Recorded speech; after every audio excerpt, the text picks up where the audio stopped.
Israel ಮತ್ತು Iran ಕದನ ವಿರಾಮಕ್ಕೆ ಒಪ್ಪಿಕೊಂಡಿವೆ ಅಂತ ಟ್ರಂಪ್ ಘೋಷಣೆ ಮಾಡಿದ್ರು. ಇರಾನ್ ಅದನ್ನು ನಿರಾಕರಿಸ್ತಿರೋದು ಯಾಕೆ? ಈ ಹೇಳಿಕೆಗಳ ಹಿಂದಿನ ಸತ್ಯಾಸತ್ಯತೆ ಏನು? ಇರಾನ್ ಖತರ್ನಲ್ಲಿರುವ ಅಮೆರಿಕದ ಅಲ್ ಉದೈದ್ ವಾಯುನೆಲೆ ಮತ್ತು ಇರಾಕ್ನಲ್ಲಿರುವ ನೆಲೆಗಳ ಮೇಲೆ ಕ್ಷಿಪಣಿ ದಾಳಿ ನಡೆಸಿದ್ಯಾಕೆ? ಇದು ಕೇವಲ ಸೇನಾ ಕಾರ್ಯಾಚರಣೆಯಾಗಿತ್ತಾ ಅಥವಾ ಇದರ ಹಿಂದೆ ಬೇರೆನೇ ಉದ್ದೇಶಗಳಿದ್ವಾ? ಇರಾನ್ ತನ್ನ ದಾಳಿಯ ಮುನ್ಸೂಚನೆಯನ್ನ ಅಮೆರಿಕಕ್ಕೆ ನೀಡಿದ್ಯಾಕೆ? ಎಚ್ಚರಿಕೆ ನೀಡಿದ ನಂತರ ದಾಳಿ ನಡೆಸೋದ್ರ ಹಿಂದಿನ ತರ್ಕ ಏನು? ಇದು ಕೇವಲ ಸಂದೇಶ ರವಾನಿಸುವ ತಂತ್ರವಾಗಿತ್ತಾ? ಈ ಘಟನೆಯಿಂದಾಗಿ ಕೊಲ್ಲಿ ರಾಷ್ಟ್ರಗಳು ಭಯಪಡಬೇಕಾ? ಇದು ಪ್ರಾದೇಶಿಕ ಭದ್ರತೆ ಮತ್ತು ರಾಜಕೀಯ ಸಂಬಂಧಗಳ ಮೇಲೆ ಹೇಗೆ ಪರಿಣಾಮ ಬೀರುವ ಸಾಧ್ಯತೆ ಇದೆ? ಖತರ್ನಲ್ಲಿರುವ ಅಮೆರಿಕದ ಅಲ್ ಉದೈದ್ ವಾಯುನೆಲೆಯ ಮೇಲೆ ಇರಾನ್ ಕ್ಷಿಪಣಿ ದಾಳಿ ನಡೆಸಿದ್ದು, ಇರಾಕ್ನಲ್ಲಿರುವ ನೆಲೆಗಳ ಮೇಲೂ ದಾಳಿ ನಡೆಸಿದೆ. ಈ ಘಟನೆ ಪ್ರಾದೇಶಿಕ ಮತ್ತು ಅಂತಾರಾಷ್ಟ್ರೀಯ ಮಟ್ಟದಲ್ಲಿ ತೀವ್ರ ಚರ್ಚೆಗೆ ಗ್ರಾಸವಾಗಿದೆ. ಹಾಗೆ ಮಧ್ಯಪ್ರಾಚ್ಯದಲ್ಲಿ ಆತಂಕಕ್ಕೂ ಕಾರಣವಾಗಿದೆ. ಈ ನಡುವೆ ಇಸ್ರೇಲ್ ಮತ್ತು ಇರಾನ್ ಸಂಪೂರ್ಣ ಕದನ ವಿರಾಮಕ್ಕೆ ಒಪ್ಪಿಕೊಂಡಿವೆ ಅಂತ ಅಮೆರಿಕ ಅಧ್ಯಕ್ಷರು ಘೋಷಣೆ ಮಾಡಿದ್ದಾರೆ. ಆದರೆ ಇದನ್ನ ಇರಾನ್ ನಿರಾಕರಿಸಿದೆ ಮತ್ತು ಇಸ್ರೇಲ್ ಮೌನ ಪಾಲಿಸಿದೆ. ಎಲ್ಲರಿಗೂ ಅಭಿನಂದನೆಗಳು. ಇಸ್ರೇಲ್ ಮತ್ತು ಇರಾನ್ ಸಂಪೂರ್ಣ ಕದನ ವಿರಾಮಕ್ಕೆ ಒಪ್ಪಿಕೊಂಡಿವೆ. ಉಭಯ ದೇಶಗಳು ತಮ್ಮ ಪ್ರಸ್ತುತ ಅಂತಿಮ ಕಾರ್ಯಾಚರಣೆಗಳನ್ನು ಪೂರ್ಣಗೊಳಿಸಿದ ನಂತರ ಸುಮಾರು 6 ಗಂಟೆಗಳಲ್ಲಿ ಇದು ಜಾರಿಗೆ ಬರಲಿದೆ. ಈ ಕದನ ವಿರಾಮ 12 ಗಂಟೆಗಳವರೆಗೆ ಇರುತ್ತೆ. ನಂತರ ಯುದ್ಧ ಅಧಿಕೃತವಾಗಿ ಕೊನೆಗೊಂಡಿದೆ ಅಂತ ಪರಿಗಣಿಸಲಾಗುತ್ತೆ. ಅಧಿಕೃತವಾಗಿ ಇರಾನ್ ಮೊದಲು ಕದನ ವಿರಾಮವನ್ನು ಆರಂಭಿಸುತ್ತೆ. 12 ಗಂಟೆಗಳ ನಂತರ ಇಸ್ರೇಲ್ ಕದನ ವಿರಾಮವನ್ನು ಆರಂಭಿಸುತ್ತೆ. 24 ಗಂಟೆಗಳ ನಂತರ ಈ 12 ದಿನಗಳ ಯುದ್ಧ ಕೊನೆಗೊಳ್ತು ಅಂತ ಜಗತ್ತಿಗೆ ಸಾರಲಾಗುತ್ತೆ. ಈ ಕದನ ವಿರಾಮದ ಅವಧಿಯಲ್ಲಿ ಎರಡೂ ಕಡೆಯವರು ಶಾಂತಿಯುತವಾಗಿ ಮತ್ತು ಪರಸ್ಪರ ಗೌರವದಿಂದ ವರ್ತಿಸ್ತಾರೆ. ಎಲ್ಲವೂ ಅಂದುಕೊಂಡಂತೆ ನಡೆದ್ರೆ ಈ 12 ದಿನಗಳ ಯುದ್ಧವನ್ನು ಕೊನೆಗೊಳಿಸಲು ತೋರಿದ ಧೈರ್ಯ, ಸ್ಥೈರ್ಯ ಮತ್ತು ವಿವೇಕಕ್ಕಾಗಿ ಇಸ್ರೇಲ್ ಮತ್ತು ಇರಾನ್ ಎರಡೂ ದೇಶಗಳನ್ನು ನಾನು ಅಭಿನಂದಿಸ್ತೇನೆ ಅಂತ ಟ್ರಂಪ್ ಹೇಳಿದ್ದಾರೆ.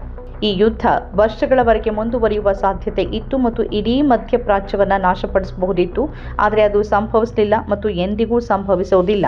ದೇವರು ಇಸ್ರೇಲನ್ನು ಆಶೀರ್ವದಿಸಲಿ, ದೇವರು ಇರಾನನ್ನೂ ಆಶೀರ್ವದಿಸಲಿ, ದೇವರು ಮಧ್ಯಪ್ರಾಚ್ಯವನ್ನು ಆಶೀರ್ವದಿಸಲಿ, ದೇವರು ಅಮೆರಿಕವನ್ನು ಆಶೀರ್ವದಿಸಲಿ ಮತ್ತು ದೇವರು ಇಡೀ ಜಗತ್ತನ್ನು ಆಶೀರ್ವದಿಸಲಿ ಅಂತ ಟ್ರಂಪ್ ಹೇಳಿದ್ದಾರೆ. ಆದರೆ ಟ್ರಂಪ್ ಹೇಳಿಕೆ ಬೆನ್ನಲ್ಲೇ ಕದನ ವಿರಾಮ ಅಥವಾ ಮಿಲಿಟರಿ ಕಾರ್ಯಾಚರಣೆಗಳ ನಿಲುಗಡೆಯ ಕುರಿತು ಯಾವುದೇ ಒಪ್ಪಂದ ನಡೆದಿಲ್ಲ ಅಂತ ಇರಾನ್ ವಿದೇಶಾಂಗ ಸಚಿವ ಅಬ್ಬಾಸ್ ಅರಾಕ್ಚಿ ಹೇಳಿದ್ದಾರೆ.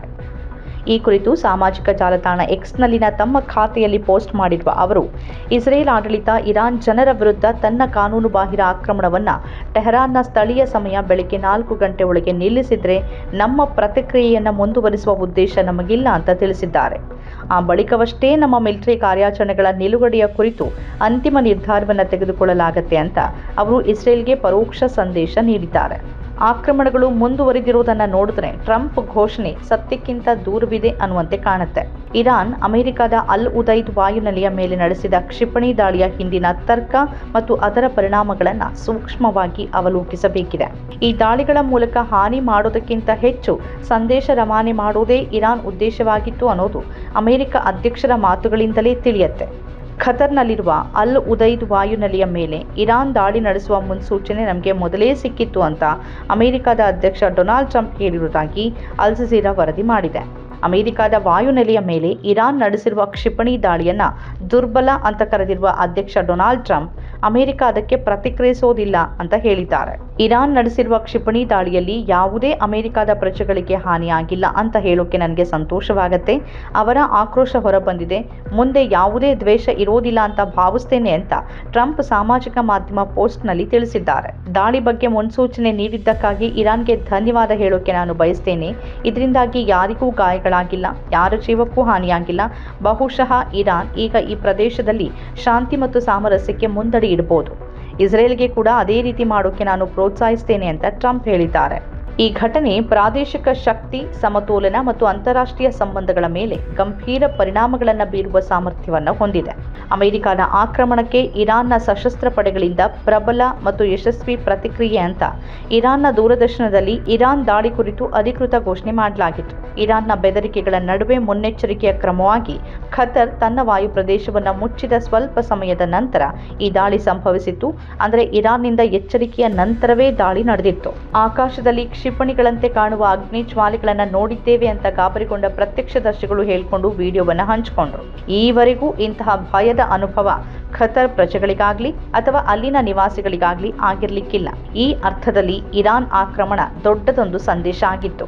ನಿಮ್ಮ ಮಿತ್ರ ಅಮೆರಿಕ ನಿಮ್ಮ ನೆಲ ಬಳಸಿ ನಮ್ಮ ವಿರುದ್ಧ ಯುದ್ಧಕ್ಕೆ ನಿಂತ್ರೆ ನೀವು ಅದರಲ್ಲಿ ಭಾಗಿ ಅಂತ ನಾವು ಪರಿಗಣಿಸ್ತೇವೆ ಮತ್ತು ನಿಮ್ಮ ಮೇಲೆಯೂ ದಾಳಿ ಆಗಬಹುದು ಅನ್ನೋ ಸಂದೇಶ ಅದು. ಖತರ್ ಮಾತ್ರವಲ್ಲದೆ ಅಮೆರಿಕ ಜೊತೆ ನಿಕಟವಾಗ್ತಿರುವ ಸೌದಿ, UAE ಸಮೇತ ಎಲ್ಲರಿಗೂ ಇದರಲ್ಲಿ ಸಂದೇಶ ಇದೆ ಅಂತ ವಿಶ್ಲೇಷಣೆ ಮಾಡಲಾಗ್ತಿದೆ.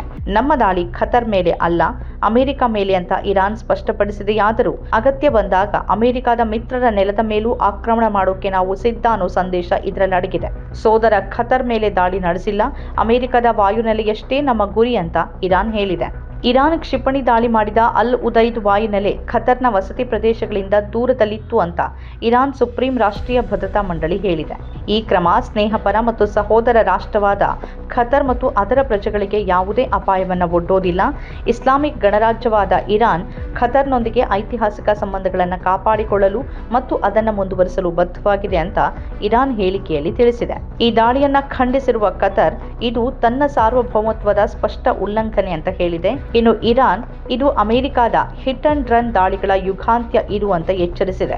ಒಂದು ವೇಳೆ ಅಮೆರಿಕ ಪ್ರಚೋದನೆ ನೀಡಿದ್ರೆ ಮತ್ತಷ್ಟು ಪ್ರತಿಕ್ರಿಯೆ ನೀಡುವುದಾಗಿ ಇರಾನ್ನ ಇಸ್ಲಾಮಿಕ್ ರೆವಲ್ಯೂಷನರಿ ಗಾರ್ಡ್ ಕಾರ್ಪ್ಸ್ ಅಂದ್ರೆ IRGC ಎಚ್ಚರಿಕೆ ನೀಡಿದೆ. ಇರಾನ್ ತನ್ನ ಸಾರ್ವಭೌಮತ್ವ, ಪ್ರಾದೇಶಿಕ ಸಮಗ್ರತೆ ಅಥವಾ ರಾಷ್ಟ್ರೀಯ ಭದ್ರತೆಯ ವಿರುದ್ಧ ಯಾವುದೇ ಆಕ್ರಮಣವನ್ನ ಎಂದಿಗೂ ಉತ್ತರಿಸದೆ ಬಿಡುವುದಿಲ್ಲ. ಈ ಕಾರ್ಯಾಚರಣೆಯನ್ನ ಇರಾನ್ನ ಸುಪ್ರೀಂ ರಾಷ್ಟ್ರೀಯ ಭದ್ರತಾ ಮಂಡಳಿಯೊಂದಿಗೆ ಸಂಯೋಜಿಸಲಾಗಿದೆ ಅಂತ ಅದು ಹೇಳಿದೆ.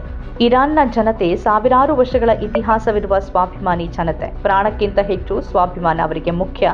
ಹೀಗಿರುವಾಗ ಪ್ರತಿದಾಳಿ ಮಾಡದೇ ಇರುವ ಆಯ್ಕೆ ಇರಾನ್ ಬಳಿ ಇರಲಿಲ್ಲ. ಇರಾನ್ನ ಈ ಹೇಳಿಕೆಗಳನ್ನು ಸೂಕ್ಷ್ಮವಾಗಿ ಗಮನಿಸಿದಾಗ ಈ ದಾಳಿ ಕೇವಲ ಸೇನಾ ಕಾರ್ಯಾಚರಣೆಗಿಂತ ಹೆಚ್ಚಾಗಿ ಒಂದು ಮಹತ್ವದ ರಾಜಕೀಯ ಸಂದೇಶವನ್ನು ರವಾನಿಸುವ ಉದ್ದೇಶವನ್ನು ಹೊಂದಿದೆ ಅಂತ ಸ್ಪಷ್ಟವಾಗುತ್ತೆ.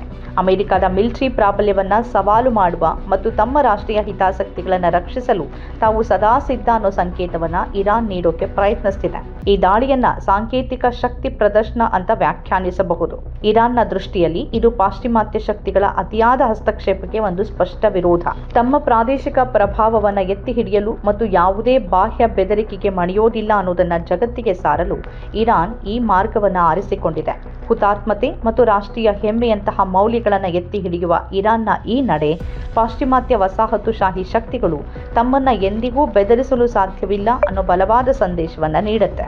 ಖತರ್ ಒಂದು ಕಡೆ ಅಮೆರಿಕದೊಂದಿಗೆ ಬಲವಾದ ಮಿತ್ರತ್ವವನ್ನು ಹೊಂದಿದೆ ಮತ್ತು ಇನ್ನೊಂದು ಕಡೆ ಇರಾನ್ನೊಂದಿಗೂ ಸಂಘರ್ಷವನ್ನು ತಪ್ಪಿಸಲು ಬಯಸುತ್ತೆ. ಎಲ್ಲಾ ಕೊಲ್ಲಿ ರಾಷ್ಟ್ರಗಳದ್ದು ಇದೇ ಕಥೆ. ಆದರೆ ಇದು ಎಷ್ಟರ ಮಟ್ಟಿಗೆ ಸಾಧ್ಯ ಅನ್ನೋದು ಮುಖ್ಯ ಪ್ರಶ್ನೆ. ಗಲ್ಫ್ ದೇಶಗಳ ಈ ಗೊಂದಲಕ್ಕೆ ದೊಡ್ಡದೊಂದು ಪ್ರಶ್ನಾರ್ಥಕ ಚಿಹ್ನೆ ನಿನ್ನೆ ರಾತ್ರಿ ಬಿದ್ದಿದೆ. ಖತರ್ನ ಅಲ್ ಉದೈದ್ ವಾಯುನೆಲೆಯ ಮೇಲಿನ ದಾಳಿ ಕ್ಷಿಪ್ರ ಕದನ ವಿರಾಮಕ್ಕೆ ಕಾರಣವಾಯ್ತಾ ಅನ್ನೋದು ಚರ್ಚಾಸ್ಪದವಾಗಿದೆ.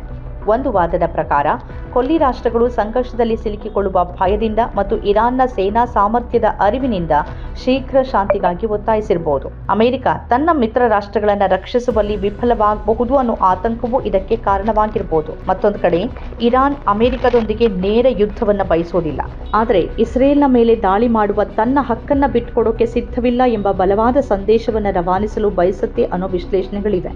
ಒಟ್ಟಾರೆಯಾಗಿ ಈ ಘಟನೆ ಮಧ್ಯಪ್ರಾಚ್ಯದಲ್ಲಿ ಸೂಕ್ಷ್ಮವಾದ ರಾಜಕೀಯ ಮತ್ತು ಭದ್ರತಾ ಪರಿಸ್ಥಿತಿಯನ್ನ ಇನ್ನಷ್ಟು ಸಂಕೀರ್ಣಗೊಳಿಸಿದೆ. ನಮ್ಮ ಕಾರ್ಯಕ್ರಮಗಳನ್ನ ನೀವು ನೋಡ್ತಾ ಇದ್ರೆ ನಮ್ಮ ಚಾನೆಲ್ ಅನ್ನ ಸಬ್ಸ್ಕ್ರೈಬ್ ಮಾಡಿ, ಪಕ್ಕದ ಬೆಲ್ ಐಕಾನ್ ಒತ್ತಿ ನಮ್ಮನ್ನ ಬೆಂಬಲಿಸಿ. ಹಾಗೆ ನಮ್ಮ ಕಾರ್ಯಕ್ರಮಗಳನ್ನ ಲೈಕ್ ಮಾಡಿ, ಕಮೆಂಟ್ ಮಾಡಿ, ಅದನ್ನ ಬೇರೆಯವರಿಗೂ ವಾಟ್ಸ್ಆಪ್ ಮೂಲಕ ಶೇರ್ ಮಾಡಿ. ನೀವು ಹೀಗೆ ಮಾಡಿದಾಗ ನಮ್ಮ ಚಾನೆಲ್ ಇನ್ನಷ್ಟು ಮತ್ತಷ್ಟು ಜನರಿಗೆ ತಲುಪಲು ನೀವು ನಮ್ಮೊಂದಿಗೆ ಸಹಕರಿಸಿದ ಹಾಗಾಗುತ್ತೆ. ಇದು ನೀವು ಯಾವುದೇ ಖರ್ಚಿಲ್ಲದೆ ಕೆಲವೇ ಸೆಕೆಂಡುಗಳಲ್ಲಿ ನೀಡಬಹುದಾದ ಸಹಕಾರ. ಧನ್ಯವಾದಗಳು.